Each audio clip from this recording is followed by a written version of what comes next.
Demander quelques petites minutes d'attention. J'ai un rôle qui n'est pas simple, mais vous allez me le rendre facile. J'ai été désigné modérateur de cette table ronde, mais quand je vois effectivement l'assistance telle qu'elle est disciplinée, je me suis dit que j'aurais un rôle extrêmement facile. Parce que c'est un rôle ingrat qui consiste simplement à gérer le temps, à faire en sorte qu'il y ait des rebonds entre les personnes qui se parlent, mais surtout que l'assistance à la fois puisse être réceptive de ce qui se dit et puisse réagir derrière.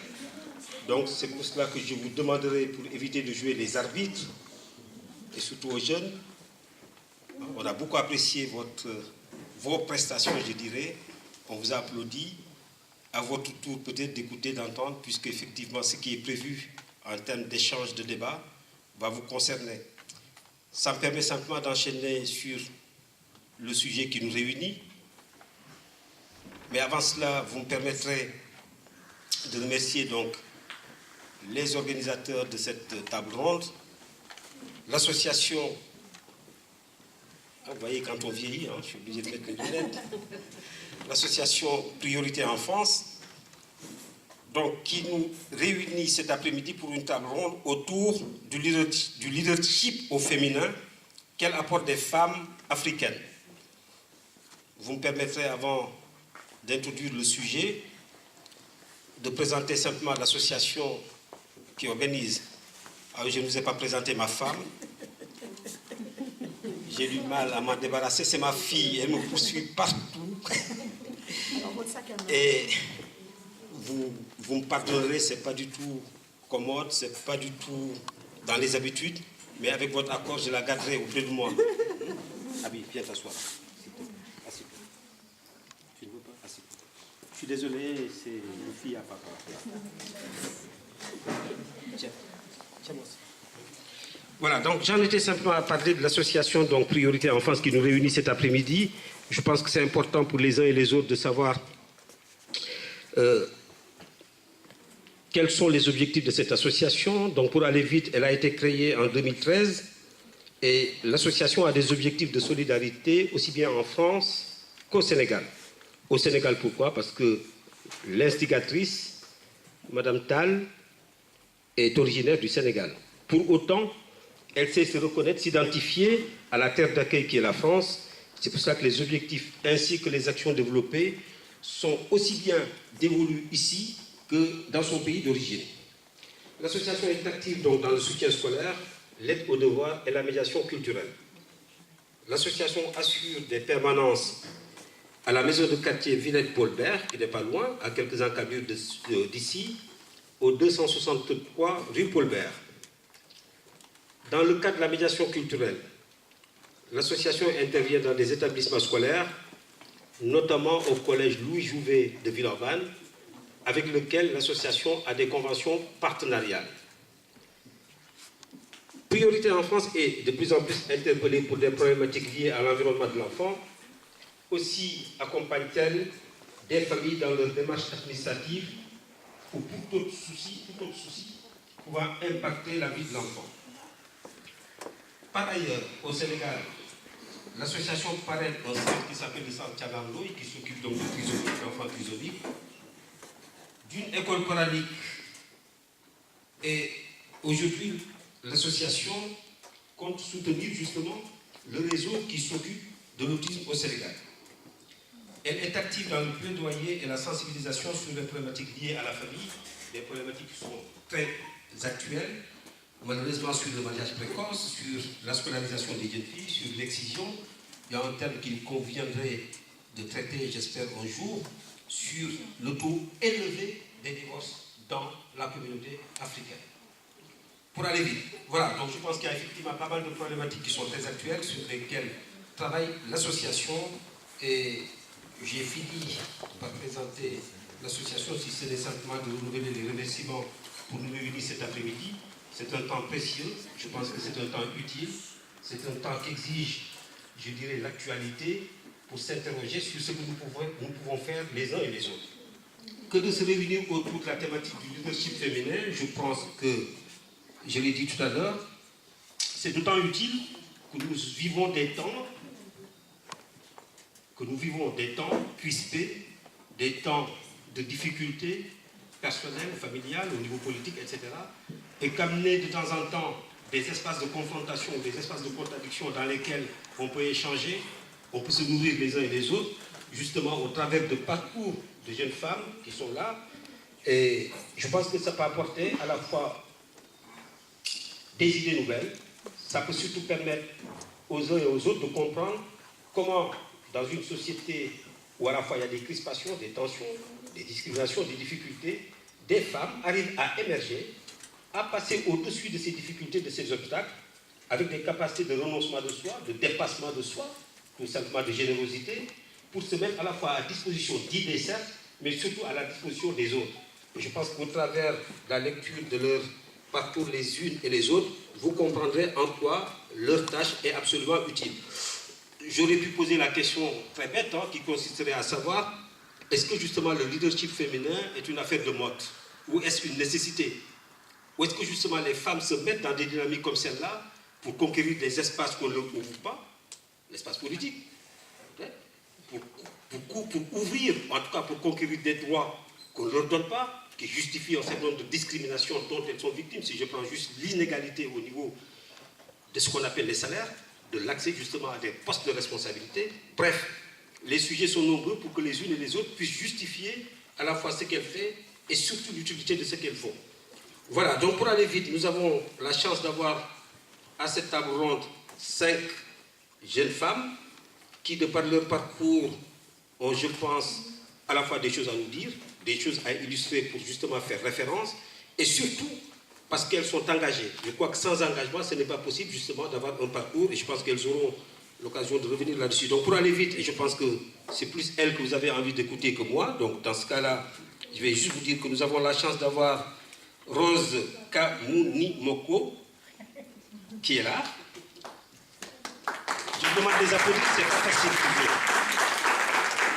Laurine Miki. Et si je ne me trompe pas, Laurine, avec d'autres, est à l'origine de la chorégraphie que nous avons vue ici. Et bravo, bravo, bravo, bravo. C'était très rafraîchissant et bravo les filles encore. Colette Ilunga. Céline Oulakim. Et donc pour finir avec Khadi Oumou Khaïdital, à qui je demande qu'on applaudisse fortement parce qu'à la fois l'implication de cette journée, mais aussi parce qu'elle fait beaucoup de choses comme ses autres collègues. Donc pour aller vite, je ne vais pas poser de questions. Je pense que c'est comme ça que ce sera dynamique que l'une après l'autre. Mais ça soit que nous avons de futurs leaders femmes ici. Bravo, bravo, c'est très bien. Donc, je pense pour donner un peu plus de tonicité, de vivacité à nos échanges, on va les laisser chacune se présenter et dire justement, de manière très rapide, ce qu'est leur parcours, le domaine dans lequel elles agissent. Et je pense que ça permettra à la fois d'identifier justement ce qu'est leur positionnement dans ce leadership et en même temps permettre aux uns et aux autres, au-delà de la nécessité, du moins, au-delà du fait qu'on aura compris ce qu'est leur parcours, justement peut-être pour les jeunes, de s'y inspirer, de s'en inspirer, pardon, et peut-être de leur poser des questions, justement. Voilà, merci. Donc je vais commencer, si vous l'acceptez, avec Kim, qui est là sur ma gauche. Voilà. Voilà. Entre femmes, vous avez... D'abord par remercier Adi, qui est la personne qui nous a invités ici et qui est à la tête de cette association. Comme tout le monde l'a entendu, qui font des choses extraordinaires. Bravo à Adi. Et je remercie de m'avoir contacté par le biais d'un ami pour faire partie de cette table ronde pour parler du leadership féminin. Donc aujourd'hui, nous allons parler du leadership féminin. Mais avant d'en arriver là, Je vais introduire le sujet rapidement et après, je me présenterai au moment où je vais parler de mon parcours. Qu'est-ce qu'on entend par leadership? C'est un mot qui nous vient de l'anglais, qui est entré dans le langage français, le langage courant. Et c'est le genre de mot, en fait, lorsqu'on vous en parle, vous le comprenez très bien, mais lorsqu'on vous demande de le définir, c'est moins aisé. Et donc, je vais, avant de commencer par définir donc, ce mot, je vais d'abord faire travailler la salle. Je vais vous demander, quand on vous parle de leadership, quelles sont les idées qui vous viennent dans la tête. Autour de la table, vous pouvez aussi réagir, comme ça vous allez booster notre... Oui? Un mouvement, ok. Leadership, donc vous pensez à un mouvement. Ensuite? Oui. Un groupe. Ensuite? Quel est un autre mot? Oui. Responsabilité. Une responsabilité, ça se rapproche plus. Ensuite? Un meneur. Eh bien oui, voilà. Un meneur, ça il l'a dit. Qui est-ce qui a encore une idée? Que vous inspire ce mot? Position de leader. Oui. Ça tient d'une certaine carrure aussi à pouvoir mener les choses. Voilà, c'est ça. Ça revient au meneur. Ça devient à quelqu'un qui a une vision, quelqu'un qui influence, quelqu'un qui fédère, quelqu'un qui motive, quelqu'un qui guide, quelqu'un qui inspire, n'est-ce pas? Qui a des compétences aussi. Difficile de me présenter déjà, c'est Lakim. Je suis d'origine congolaise et en France depuis que j'avais à peu près 22 ans, ça fait longtemps. Voilà quoi, qu'est-ce que je peux dire? J'ai fait une première partie de mes études au Congo, je suis arrivée avec un bac plus 3 déjà. Après, j'étais venue juste pour suivre mon mari. Mais après, quand j'ai eu mes 2 premiers enfants, donc j'ai repris les études ici à Lyon en sciences de l'éducation d'abord, puisque je voulais retourner à mon pays, devenir inspectrice de l'éducation nationale. Après, je n'ai pas fait ça, j'ai fait les sciences de l'éducation à Lyon 2, j'ai voulu faire autre chose encore, j'ai fait la santé publique à Nancy, tout en laissant mes enfants à Lyon et aller à Nancy faire les études. Après, ce n'était pas toujours suffisant, je suis allée à Paris où j'ai fait un master en migration et relations interethniques. Ça ne suffisait toujours pas. Après, j'ai fait le doctorat en sociologie, et voilà, mais tout en étant mère de famille, et voilà, mère de famille, j'ai 4 enfants. Après, au point de vue professionnel, je suis responsable associatif depuis de nombreuses années, depuis 2000, je crois, où j'ai mené beaucoup de projets pour promouvoir la femme, beaucoup de projets aussi de solidarité internationale. Et en plus, je travaille aussi dans l'édition, je suis écrivain. Bon, bref, après, je suis professeur à l'université en Sciences Po Lyon. Ouais, c'est un honneur quand même pour moi aussi d'être, pour la femme africaine, d'être quand même professeur à Sciences Po, qui est assez représentative. Donc, de ce point-là, je peux dire que je contribue un peu au leadership féminin. Voilà, à part ça, je suis sociologue et je fais beaucoup de conférences, de formations dans beaucoup de structures ici à Lyon ou ailleurs, à l'international. Donc, moi, je travaille pour la ville de Lyon, donc je suis responsable du restaurant scolaire. Donc, ça fait plus de 20 ans que je suis en France aussi. Donc, je suis venue pour faire mes études de médecine, donc pour intégrer la fac de médecine à Mirail, à Toulouse, mais je n'ai pas pu. Mais après, j'ai fait, donc je suis titulaire d'un bac pro adjoint administratif d'entreprise. Voilà pourquoi aujourd'hui ça me correspond. Et là, actuellement, je suis responsable des restaurants scolaires. Voilà. Bravo. Après avoir entendu tout ça, je me demande qu'est-ce que je fais là.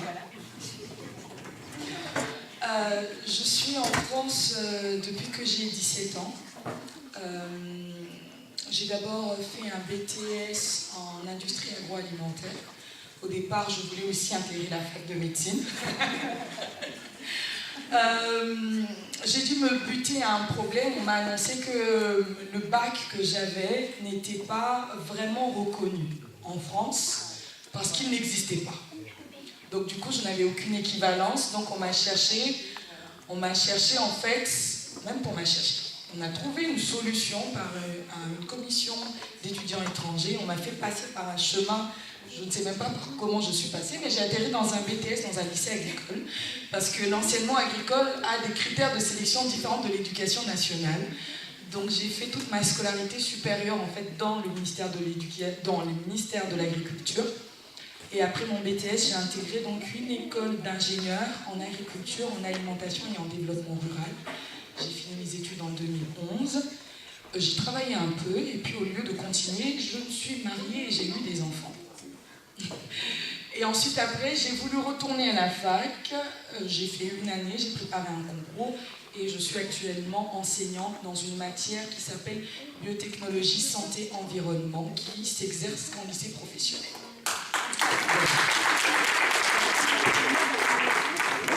Alors rapidement, je m'appelle Colette Ilunga. Je suis biochimiste de formation, niveau Bac plus 3, un diplôme que j'ai eu au Congo. Je suis mère de 3 enfants qui ont 37, 36 et 34 ans, 2 filles et un garçon. Et alors moi, je ne suis pas arrivée en France pour y rester. Je suis arrivée en France dans un programme d'échange, un stage technique en fait, entre la société qui m'avait engagée au pays, un laboratoire de recherche, et l'Institut Pasteur de Lyon. Donc je suis venue pour un stage de 1 an, et je suis restée parce que j'étais mariée à un politicien qui s'est exilé en France entre-temps et qui est reparti au pays après quand on a permis le multipartisme, sauf que par la force des choses et la distance, on a divorcé, donc je me suis retrouvée seule avec mes enfants. Lorsque je suis arrivée en France, tous les projets que l'on faisait avec mon mari, c'était pour le retour au pays. Mais lorsque j'ai divorcé, eh ben, il fallait choisir, je rentre, je reste. Je suis restée et c'est là que j'ai posé mes valises et j'ai commencé donc à m'établir à Lyon. Alors, la première décision, c'était de miser sur les études de mes enfants pour qu'ils aillent plus loin, qu'ils puissent se battre dans cette société où il y avait quand même des freins par rapport aux Noirs qui arrivaient. Ensuite, la deuxième décision, c'est de m'impliquer dans la vie de tous les jours pour essayer de trouver des solutions. J'ai l'habitude de me définir comme étant une survivante des pesanteurs sociales. Je m'appelle Hadimoul Kaïli Bousso, je suis née au Sénégal, à Dakar, dans une famille peu traditionnelle. Et quand on dit Halpulaar, on pense bien entendu à l'attachement viscéral aux valeurs traditionnelles, où chaque individu est condamné à vivre dans la sphère qui lui est dévolue de naissance, donc l'éducation différentielle selon qu'on est fille ou garçon. Et puis, donc j'ai eu la chance de rencontrer un grand leader, mon papa, qui très vite a compris l'importance de l'éducation pour les enfants, principalement pour les filles. Donc j'ai été inscrite à l'école. À la fin du cycle élémentaire, malgré les récriminations de ma maman, mon père a quand même voulu me garder à l'école parce que pour ma maman et comme pour d'autres mamans africaines, quand une femme savait lire et écrire, il était temps qu'elle sorte de l'école, qu'elle se marie et puis qu'elle contribue un peu à passer le flambeau comme le faisaient toutes les femmes. Donc j'ai continué mon cycle et à chaque étape je me disais pourquoi ne pas aller plus loin? Pourquoi ne pas aller plus loin? Et puis du coup j'ai atterri à l'université de Saint-Louis après un baccalauréat littéraire et puis j'ai fait des études de littérature africaine et civilisation. Après la maîtrise, j'ai intégré l'école normale supérieure de Dakar. J'ai enseigné 2 ans. Puis je me suis dit, c'était quand même l'occasion peut-être d'aller voir ailleurs, un peu les nomades. Donc j'ai atterri à Aix-en-Provence, découverte du froid et du refus de l'autre. Et puis moi qui ai toujours eu le choix d'avoir quelqu'un qui m'aide à faire, j'ai découvert aussi la serpillière. Donc, au bout du parcours, je me suis dit, mais je n'étais pas condamnée à venir en France et passer ma vie à passer la serpillière. Et il y avait peut-être d'autres possibles qui s'ouvraient à moi. Et j'ai commencé à déposer mon CV au niveau des rectorats, où j'entendais aussi que de temps en temps, c'était très difficile pour quelqu'un avec un accent à couper au couteau d'enseigner le français. Donc, je découvrais aussi que j'avais un accent. Ça, en fait, ce sont des pesanteurs et des difficultés qui font que si on n'a pas la carrure pour résister, on est tenté par le découragement. Donc j'ai continué, je me suis inscrite à un doctorat en sciences du langage. À la fin de ce doctorat-là, il fallait aussi recommencer à chercher du travail, à expérimenter les petits boulots alimentaires que tous les étudiants connaissent. Et puis, entre-temps, je m'étais mariée, j'avais l'essentiel, je m'étais mariée, j'avais les enfants. Il fallait découvrir aussi le parcours de combattant des mamans. pour faire garder leurs enfants. On est loin du réseau africain où on peut confier l'enfant à la tante, à la voisine, à l'ami. Il fallait trouver un parcours sécurisé pour les enfants. Là encore, la solidarité entre Africains avec les étudiants que j'hébergeais dans mon petit F1. Donc on se relayait, on faisait un calendrier de qui a pour quand est-ce que tu peux garder la petite pour moi. Donc on s'arrangeait comme ça jusqu'à ce que mes enfants puissent intégrer l'école maternelle. Et puis je me suis dit, mais pourquoi m'arrêterais-je en France? Je vais aller tester du côté du Canada comment ça se passe. Je suis partie, j'ai intégré l'école nationale d'administration publique. Et à la fin de mon parcours, j'ai intégré l'ONG Développement et Paix, qui est l'équivalent de Caritas Canada. Et j'étais chargée de tout ce qui est changement organisationnel. Et je travaillais sur des projets d'investissement en Afrique et dans les pays en voie de développement, en Guinée. Et puis au bout de 3 ans, l'appel de la France s'est fait encore plus fort. J'ai repris mes affaires et je suis venue m'installer à Lyon, où maintenant je suis fixée à Mouchetal. Je n'ai pas le choix, maintenant les valises sont définitivement posées. Et depuis 2012, je suis professeure de français et de culture générale et expression. Et je suis présidente de l'association Priorité Enfance. Priorité Enfance parce que je me suis rendu compte que le plus grand des défis pour nos enfants, c'était d'aller à l'école, de rester à l'école et de se dire que d'autres possibles sont encore là, qu'ils ne sont pas condamnés à la serpillière parce qu'ils ont vu, et c'est là qu'intervient certainement l'importance du leadership de leurs tatas, de leurs tontons, principalement des femmes africaines, parce que c'est important de nous dire qu'au bout du parcours de combattants, il y a des possibles qui s'ouvrent à nous, de voir des femmes africaines leaders dans leur domaine, qui sont restées quand même ancrées dans les valeurs qui fondent notre africanité et notre humanité finalement, qui restent généreuses. Et j'en veux pour preuve, autour de cette table-là, on a presque, franchement, l'Afrique réunie. Hein. Et cet intérêt pour le continent africain ne nous ferme pas à notre pays d'accueil, parce que je vois certains de mes amis dans la salle. Je vois que, comme disait Saba, c'est important de faire ensemble. Et que les seules frontières qu'il y a entre nous, c'est celles-là que nous dressons. Que nous dressons parce que nous nous sentons différents. Que nous dressons parce que nous avons peur de l'autre. Et que c'est important que nos enfants grandissent dans un monde où c'est possible de faire ensemble. Et c'est possible aussi d'aller plus loin que les barrières que nous nous fixons ou qu'on nous fixe. Donc je vous remercie vraiment pour tout et j'espère qu'au sortir de cette table ronde-là, le parcours et les témoignages des femmes autour de la table aura ouvert une brèche dans la réflexion et que désormais nous ferons ensemble, parce que je pense que c'est plus intéressant quand nous faisons ensemble. J'ai à côté de moi ma sœur Laurine que j'ai rencontrée le 15 septembre et puis c'est là aussi qu'intervient les notions de leadership, parce que finalement, je pense que Colette l'a dit dans son introduction, le leader c'est celui finalement qui a la capacité de faire aux autres ce qu'ils n'auraient pas fait de leur propre chef. La capacité de nous mobiliser au-delà des frontières, au-delà des religions, au-delà des préoccupations individuelles et de faire juste ensemble. Et pour ça, je remercie mes sœurs. Et je m'excuse encore pour les cafouillages, je ne fais que débuter, ça fait juste 5 ans. Merci beaucoup.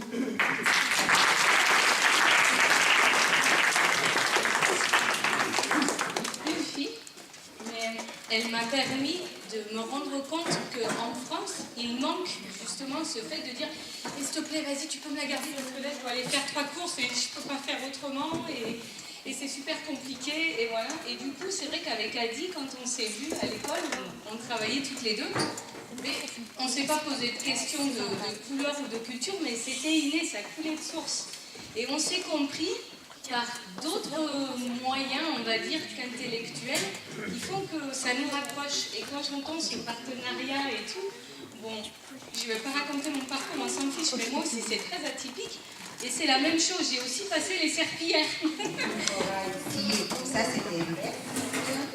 J'ai tombé dans le même piège.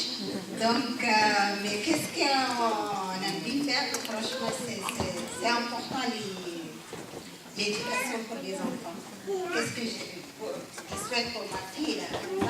Donc, je souhaite pour tout le monde qu'il faut. Qu'est-ce que nous on ne peut pas faire? Qu'est-ce que c'est vous qui faites à notre place? C'est ça que j'ai envie de dire. Merci beaucoup et à la prochaine.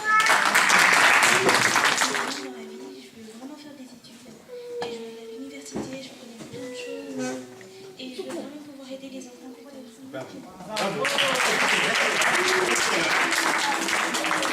La première, de par le parcours de nos illustres invités, je le disais dans mon propos introductif, on a souhaité de la réceptivité, il y en a eu. À la fois par les échanges, par les questions, et surtout, et je crois que c'est ça qu'il faut retenir, nos deux sœurs petites jumelles qui sont là, qui ont été absolument captivées par tout ce qui a été dit, au point 1, de non seulement d'avoir fait preuve de compréhension de ce qui a été dit, mais de faire preuve, je dis bien, de courage, de dépassement, pour venir témoigner sur deux choses qui sont extrêmement importantes. Merci Sophie, merci aussi toutes les autres d'avoir insisté sur l'importance de faire des études. Le principal vecteur d'intégration économique, sociale, culturelle, tout ce que vous voulez, c'est d'abord et avant tout la dimension formative. Il n'est pas dit qu'on arrive tous à l'université, mais au moins avoir les prérequis pour comprendre que pour rentrer dans une vie professionnelle, il faut au moins être qualifié.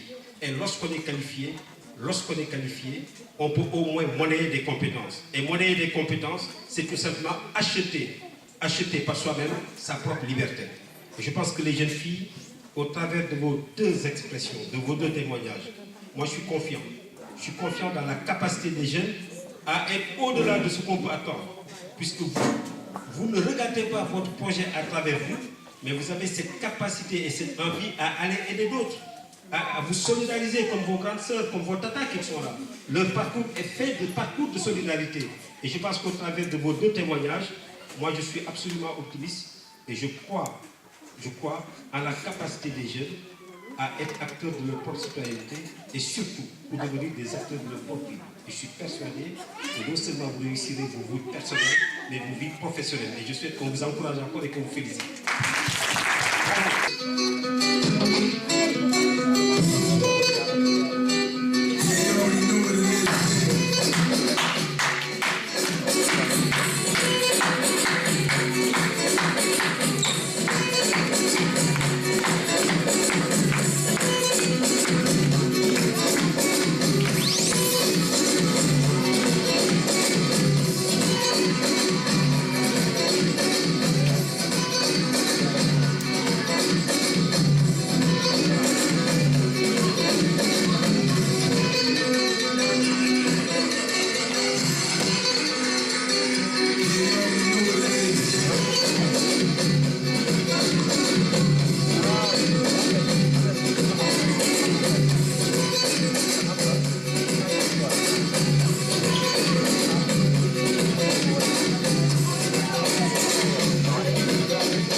Soon and